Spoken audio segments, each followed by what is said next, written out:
Hi friends, ఈరోజు ఈ వీడియోలో తెలంగాణ రాష్ట్ర వ్యాప్తంగా ఇల్లు కట్టుకోవాలనుకునే వారందరికీ చాలా కీలకమైన రెండు శుభవార్తలు రావడం జరిగింది. సో దానికి సంబంధించిన పూర్తి ఇన్ఫర్మేషన్ ఈ వీడియోలో తెలుసుకుందాం. అండ్ వీడియో మిన్నస్తే లైక్ చేయండి ఫ్రెండ్స్. మీరు చేసే ఒక లైక్ వల్ల ఈ వీడియో ఇంకో 10 మందికి రికమెండ్ అవ్వడం జరుగుతుంది ఫ్రెండ్స్. సో దాని ద్వారా ఈ ఇన్ఫర్మేషన్ అందరూ తెలుసుకోగలరు. సో ఏమాత్రం లేట్ చేయకుండా వీడియోలోకి వెళ్ళిపోద్దాం. సో ముఖ్యంగా ఇందిరమ్మ ఇళ్ల పథకం కింద ఇప్పటికే ఇల్లు కట్టుకుంటున్న వారికి, అలాగే అసలు సొంత ఇంటి స్థలం లేని నిరుపేద కుటుంబాలకు ప్రభుత్వం భారీ శుభవార్త చెప్పింది.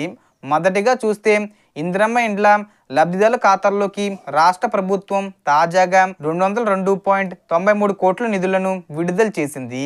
ఈ డబ్బులు నేరుగా బ్యాంక్ ఖాతాల్లో జమ కావడంతో నిర్మాణ పనులు వేగంగా సాగుతున్నాయి. రాష్ట్ర housing corporation managing director VP Gautam వెల్లడించిన వివరాల ప్రకారం ప్రతి సోమవారం నిర్మాణ పురోగతిని బట్టి లబ్ధిదారుల ఖాతాల్లోకి డబ్బులు జమ చేస్తున్నారు. ఈ వారం ఒక్కరోజే 18,247 మంది లబ్ధిదారులకు నిధులు విడుదలయ్యాయి. ఇప్పటి వరకు రాష్ట్ర వ్యాప్తంగా 2,33,069 ఇళ్ల నిర్మాణాలు వివిధ దశల్లో కొనసాగుతుండగా మొత్తం చెల్లింపులు 2,900 కోట్లకు పైగా చేరాయి. బేస్మెంట్ పూర్తయిన తర్వాత గోడలు, స్లాబ్ వంటి ప్రతి దశకు బిల్లుల ప్రకారం డబ్బులు విడుదల చేస్తుండడం వల్ల లబ్ధిదారులు చాలా సంతృప్తి వ్యక్తం చేస్తున్నారు.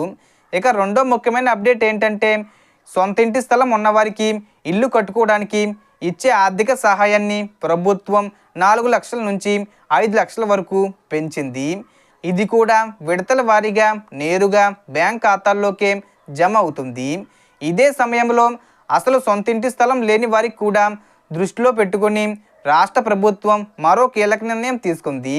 పట్టణ ప్రాంతాల్లో నివసించే వారికి 2 సెంట్లు, గ్రామీణ ప్రాంతాల్లో నివసించే వారికి 3 సెంట్లు చొప్పున ఇంటి స్థలాన్ని కేటాయించి ఆ స్థలంలో ఇల్లు కట్టుకునేందుకు గరిష్టంగా 5 లక్షల రూపాయల వరకు సహాయం అందించనున్నట్లు ప్రకటించింది. అయితే దీనికి కొన్ని అర్హత నిబంధనలు ఉన్నాయి. దరఖాస్తుదారుడు తప్పనిసరిగా తెలంగాణ రాష్ట్రానికి చెందినవాడే ఉండాలి.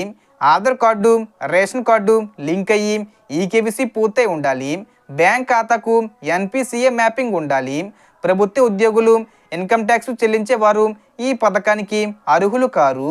అలాగే 4 చక్రాల వాహనం ఉండకూడదు. ముఖ్యంగా రేషన్ కార్డులో ఉన్న ఏ సభ్యుడి పేరైనా కరెంటు మీటర్ ఉంటే ఆ కుటుంబం ఈ పథకానికి అర్హత కోల్పోతుంది. ఎందుకంటే కరెంటు మీటర్ ఉండడం అంటే ఇప్పటికే ఇల్లు ఉన్నట్లు ప్రభుత్వం పరిగణిస్తుంది. ఒకే రేషన్ కార్డులో ఇప్పటికే ఒకరికి ఇల్లు మంజూరైతే మిగతా సభ్యులకు మళ్ళీ ఇవ్వరు.